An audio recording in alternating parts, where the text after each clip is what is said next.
Friends, central education minister Dharmendra Pradhan అయితే ఈరోజు resign చేశారు. I am resigning from my post as education minister. It is for personal reasons.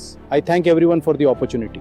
ఈ రిజైన్ని ఢిల్లీలో సిజేపీ party వాళ్ళు కానీ, మిగతా అపోజిషన్ పార్టీ వాళ్ళు కానీ, తర్వాత సపోర్టర్స్ కానీ అందరూ అయితే సెలబ్రేట్ చేసుకుంటున్నారు. अंधेरों से लड़कर हम उजाले लाने वाले यही जो थके बैठ गए वो मंजिल पाए कैसे. గత 48 అవర్స్గా ఇండియాలో దీని గురించి ఏం జరిగిందనేసి ఈ వీడియోలో అయితే ఫుల్గా కవర్ చేశాను. చివరి వరకు ఈ వీడియో చూడండి. ఫ్రెండ్స్, గత 20 రోజులుగా ఢిల్లీలో సోనం వాంగ్చుక్ చేస్తున్న ఆమర్ నిరాహార దీక్షకి అయితే ఫైనల్గా శుభం కార్డు పడింది. బీజేపీ పెద్దలు వెళ్ళి ఆయనకి ఫ్రూట్ జ్యూస్ ఇచ్చి మరీ శుభం కార్డు వేశారు.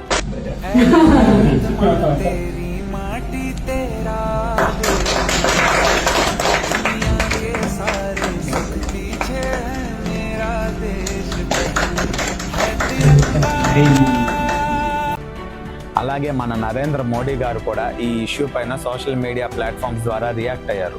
ఆయన అంటారు, నీట్ పేపర్ లీక్ అనేది ఆషామాషి విషయం కాదు, కొన్ని లక్షల మంది విద్యార్థుల భవిష్యత్తుకు సంబంధించిన ఇష్యూ అని. ఆయన ఏమంటున్నారో మీరే వినండి. फ्रेंड्स, मैं जानता हूं कि पेपर लीक एक कोई मामूली विषय नहीं है. लाखों विद्यार्थी और उनके अभिभावकों के लिए बहुत ही पीड़ादायक है और इसलिए पेपर लीक घटना से अब तक पिछले 2.5 महीनों में अनेक विध कदम उठाए गए, गुनहगारों को पकड़ा गया है, वे जेल में पड़े हैं. हमारा सबसे महत्वपूर्ण जिम्मा था कि विद्यार्थियों का एक वर्ष बर्बाद न हो. तत्काल परीक्षाएं लेना बहुत जरूरी था. सरकार ने अभी पूरी शक्ति का उपयोग करके कम से कम समय में 22 लाख जितने विद्यार्थियों के एग्जाम हो जाए. ఫ్రెండ్స్, ఆ వీడియోలో మన మోడీ తాత 3 ఇంపార్టెంట్ పాయింట్స్ మీద అయితే మాట్లాడారు. పాయింట్ నెంబర్ 1, స్టూడెంట్సే మా ప్రభుత్వానికి మెయిన్ ప్రయారిటీ. పాయింట్ నెంబర్ 2, అందుకే అతి త్వరగా రీఎగ్జామ్ పెట్టి, అంటే జూన్ 21కే ఎగ్జామ్ పెట్టిన 20 డేస్లోనే, అంటే జూలై 16కే రిజల్ట్ ఇచ్చాం. పాయింట్ నెంబర్ 3, అంతేగాని ఈ పేపర్ లీక్కి కారణమైన వాళ్ళు ఎవరిని మేము వదిలిపెట్టాము, వాళ్ళ మీద కఠిన చర్యలు తీసుకుంటాము. ఈ 3 పాయింట్లతో పాటు ఆయన అంటారు, క్యాబినెట్లో కూడా ఈ విషయం మీద మేము డిస్కషన్ చేస్తాము, దాని నుంచి వచ్చిన అవుట్పుట్ మీద పార్లమెంట్లో మేము చర్చించడానికి కూడా రెడీగా ఉన్నాము. ఫ్రెండ్స్, మోడీ తాత అయితే ఈ ఇష్యూ మీద సోషల్ మీడియాలో రెస్పాండ్ అయ్యారు. అలానే సోనం వాంగ్చుక్ కూడా ఈ ఆమర్ నిరాహార దీక్ష విరమించుకున్నారు. చనిపోయిన ప్రతి విద్యార్థి కుటుంబానికి ₹1 కోటి అయితే గవర్నమెంట్ ఇవ్వాలి. అలాగే ఫ్యూచర్లో ఎప్పుడు ప్రొటెస్టులు జరిగినా ప్రొటెస్టర్ల మీద ఎప్పటికీ ఎఫ్ఐఆర్ కేసులు ఫైల్ చేయొద్దు అని సిజేపీ అంటున్నారు. ఇదంతా చూస్తున్న రాహుల్ గాంధీ గారు అంటున్నారు, మోడీజీ మీరే విద్యార్థుల లైఫ్స్తో ఆడుకొని మళ్ళీ స్టూడెంట్సే మాకు ప్రయారిటీ అని మీరే అంటున్నారు. ఇది ఎక్కడ దారుణం సార్? ప్రభుత్వం ప్రజల మధ్యకు వచ్చి సారీ చెప్పాలి. ప్రభుత్వం ఈ పేపర్ లీక్ కారణం అయిన వాళ్ళపైన కఠిన చర్యలు తీసుకోవాలి. ఫ్రెండ్స్, క్యాబినెట్ మీటింగ్ పూర్తయిపోయింది.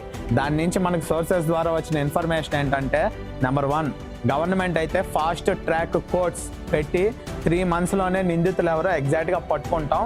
నెంబర్ 2, పట్టుకున్న వాళ్ళకి ₹10 కోట్ల ఫైన్ వేస్తాం. నెంబర్ 3, అలానే 10 సంవత్సరాలు జైలు శిక్ష వాళ్ళకి విధిస్తాం అని ప్రభుత్వం అయితే క్లియర్గా చెప్పింది.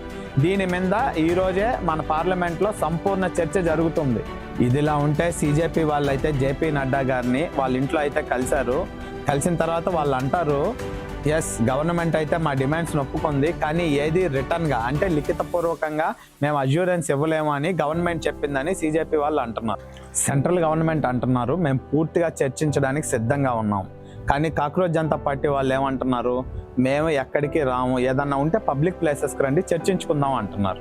ఫ్రెండ్స్, ఏది ఏమైనా స్టూడెంట్స్ లైఫ్స్ అండ్ వాళ్ళ బాధలు మనకు చాలా ఇంపార్టెంట్.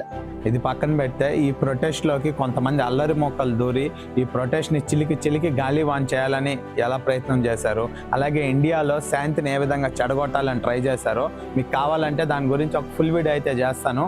కింద ఫుల్ వీడియో అని కామెంట్ చేయండి. విత్ ప్రూఫ్స్ క్లియర్గా ఫుల్ వీడియో అయితే దాని గురించి ఉంటుంది. ఇంకోవైపు మన దేశంలో ఎఫ్సిఆర్ఏ పైన అయితే గట్టి డిస్కషన్ నడుస్తుంది.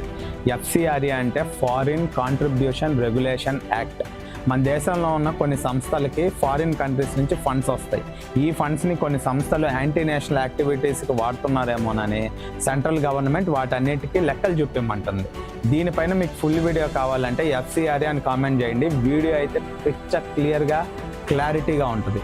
సో ఫ్రెండ్స్, ఇదైతే వీడియో. ఇలాంటి మరిన్ని వీడియోస్ కోసం తెలుసు కదా ఏం చేయాలో. మన సింగిల్ సింహం యూట్యూబ్ ఛానల్ లైక్ చేయండి, షేర్ చేయండి, అలానే సబ్స్క్రైబ్ చేయండి. మీకు ఎలాంటి వీడియోస్ కావాలో కింద కామెంట్ చేయండి. Thank you for watching.